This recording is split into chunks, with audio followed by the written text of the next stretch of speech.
The EHAS was, it's not, the name is actually not EHAS. It's COVID Prevention Project. This was a project before my tenure as Minister of VSI that was created to open the economy. St. Martin, along with the rest of the world, was shut down.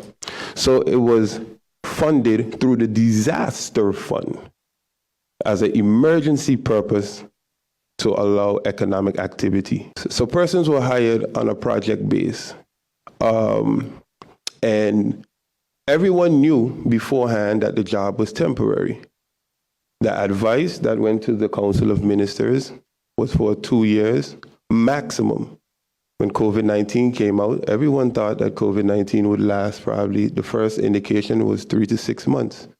We had the alpha. Numbers went extremely low. We thought we saw the end of COVID-19. Then we met with the Delta.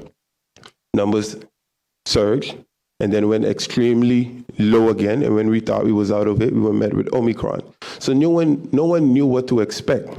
But when I hear reporters speak of persons not getting overtime and persons being misused, I think that you should get your facts in order.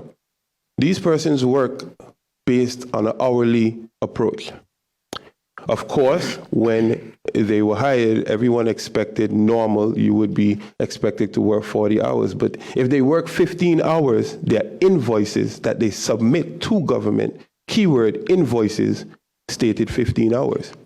If they work 5, their invoices stated 5 hours. They were in charge of their own taxes. They were in charge of their own medical. The apparatus was a service agreement as a consultant. Employees does not submit invoices.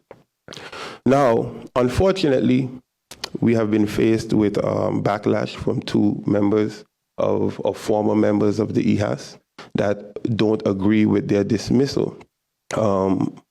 First of all, it was an agreement, a mutual agreement to part ways for the project.